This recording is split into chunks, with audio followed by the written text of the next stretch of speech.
Hey everybody, this is Perch. How are things going for you? Okay. Uh, You can't answer, so don't know what the point of that is. Anyway, um, I got to thinking a lot, and over the last 3 weeks or so, a lot of people have reached out, different people, and I'm realizing this show has a wider audience than I expect. Now, from my perspective, this thing still feels like a very hobby operation. It's half the time it's me in my car with a little earpiece on, and to drive safe, I only put one of the earpieces in. And I came to the conclusion today that if I just have a wired mic going to the phone, that's probably going to be better. I still struggling about the logistics of just getting in the car and doing that, but for me, this is a very amateur operation. And if you listen to the audio quality and some of the stuff on this show, then you would agree. But for more and more people, they're taking value or something out of this show, and that's intimidating from my standpoint. This is meant to be recreation for me. This isn't meant to be much more than that. Sometimes in a good mood, sometimes I'm in a kind of a jokey mood, sometimes I'm in a frustrated mood, and these things just kind of come out unfiltered on the show. I'm not like with that John who does the word balloon podcast. That guy's always just he at least the thing that we see, the stuff that he presents is pretty much always on point. It's the same John. You don't get angry John. You don't get bemused John. You get John guy interviewing comic people, always seems pretty enthusiastic. Same could be said for a lot of the bigger guys, a comic historian. But these guys, first of all, they're not doing 3 videos a day. They're certainly not ramming videos through in their cars.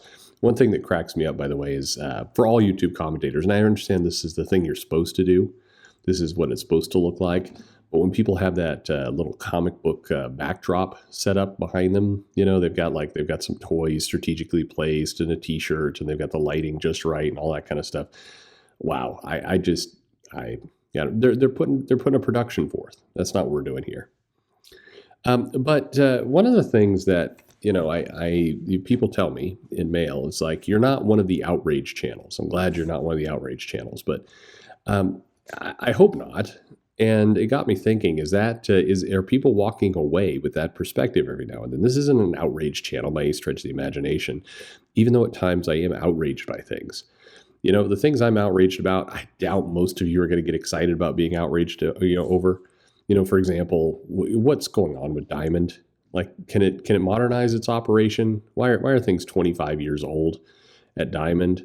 Why is it so painful to order things? Why is it that my daughters order slime? Slime. It's slime. It's stuff that they can kind of play with. They order it from an Australian company, and this place has better logistics, better supply chain, better customer service, better website, better everything, better technology than Diamond. And I always feel kind of bad for the indie comic companies who are relying on Diamond in a lot of cases to be their vehicle to make money. Marvel and DC, sure, in the past they needed Diamond, but not like the indies. For Marvel and DC, there are other options. There's ways. Their brand is still out there. But for a little indie company that's trying to start up, Diamond is the lifeblood. You've heard Joe joke about it on here from time to time. There's a bunch of companies that why are there so many companies whose names start with A? Well, so they could be at the front of the Diamond catalog. And that's not a joke. That's actually kind of the importance. And yet, given the importance it is to this industry, to everybody else, why does its operations work the way it does? I mean, if you live down in the Texas area, my daughters discovered when I moved down here this place called Brahms, and it's ice cream, basically. And this is a place that's beta testing at this point, ordering from your mobile phone. It's an ice cream and hamburger joint, and not a fancy one. Still way better than Arby's, but it's they're doing mobile ordering, and here you got the distributor world. It just blows my mind. So that's something I get outraged about. How can you operate your business that way? Another thing I get outraged about, which has come out in some of the videos, is some of the behavior of editors and people who are staffers. Now, why does that bug me? Well, because I have a lot of friends who are creators who get jerked around by these people. And I think, granted, there's always 2 or 3 or 4 sides to every story. And a lot of these people are lower paid. A lot of people are underworked. I totally acknowledge that is absolutely true.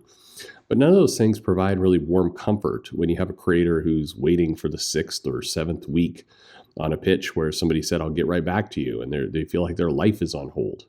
None of that matters when, you hear from the grapevine various kind of dirt and gossip that goes on, and a lot of, truth be told, there's a lot of editors like to gossip. I don't like gossip. By the way, one of the funnier things, and a couple of you have said this, so I'm not revealing any secrets here, but a couple of people have reached out in the last month or so, and they always say like, hey, I can't tell you gossip. And I'm like, good. I really mean that. I don't think people believe me, but it is depressing. I don't like the gossip.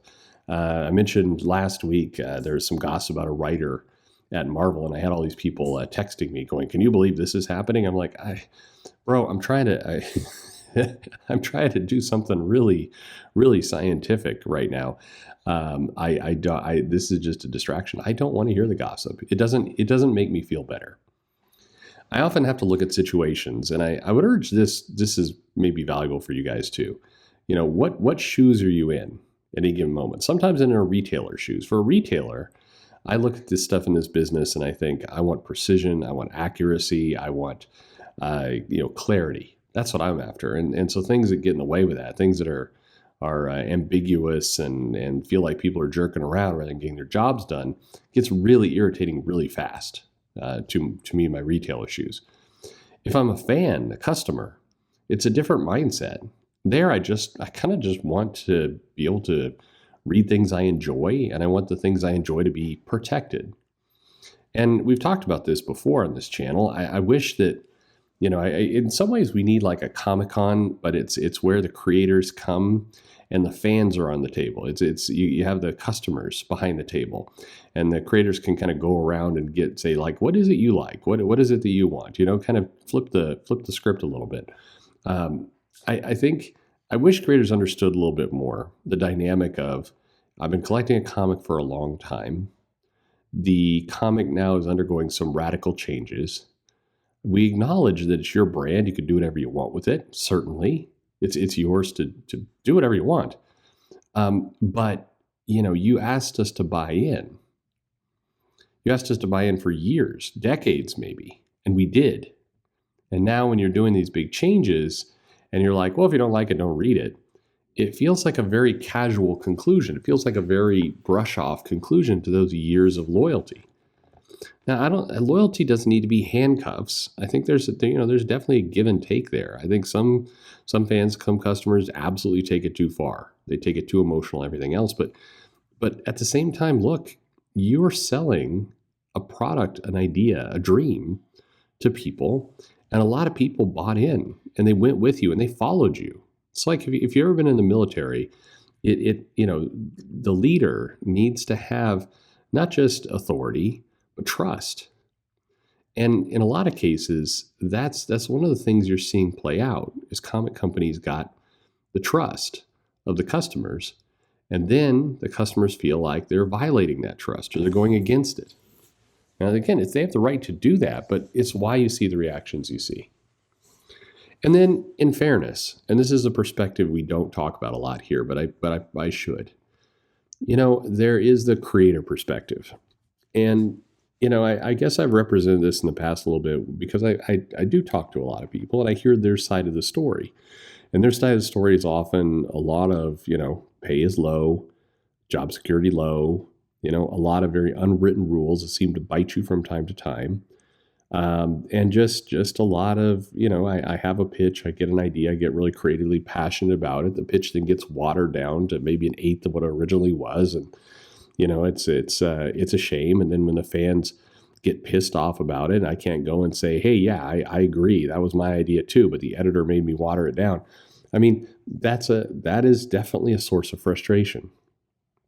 I guess what I'm trying to say here is this isn't an outrage channel, as I mentioned, but sometimes it is a frustrated channel. It's a channel of a guy, me, who's frustrated. And in the comments, often you who's frustrated. Some people take it too far. What is it? Somebody who wrote a comic like every single comic published today is woke trash. Like, Jesus Christ, man, come on, quit being an idiot. That is neither true nor helps anything by going to those extremes. But look, there people are frustrated. Frustrated isn't necessarily bad. Again, I'll cap it off with something we said before. Frustrated is better than apathy. Apathy is worse. And if you've ever been a leader, whether in a company, of a group, maybe wherever it happens to be, if you ever had to be a leader, you know that frustrated employees are hard to deal with, for sure. Apathetic employees it's death. It's been the death of companies, and it will be the death of more companies. As long as we have passion, we've got something, and we'll hang on to that. Anyway, thanks to all of you for hanging out here. I've said it before. I appreciate it. I'm always baffled by it. No, this isn't me asking, please suck up to me. Tell me something nice. Validate me like I'm Captain Marvel. No, I don't need any of that. I'm surprised you're here. I'm thankful I've had a lot of great conversations, got to meet people I didn't expect to meet, got to go deeper. In some cases, I've been able to have a second relationship. As a retailer, I've met some of these people at cons. I have a relationship under that perspective. Now I've got this new relationship. That's quite great. It's been fun. And I also appreciate that by and large, people who've come and supported the show have not gotten backlash. And I think that's great too. I appreciate that, I appreciate that at least, even though I irritate people on a regular basis, by and large, I don't get people too excitable on either side of the aisle, and that's good. But anyway, thanks for being here. And, I'll try not to make it a frustrated channel too much, but every now and then I'll slip. We're all only human, right? All of us, creators, fans, retailers, customers, even whatever the hell's going on at Diamond. We're all only human. We do our best. Thanks for listening.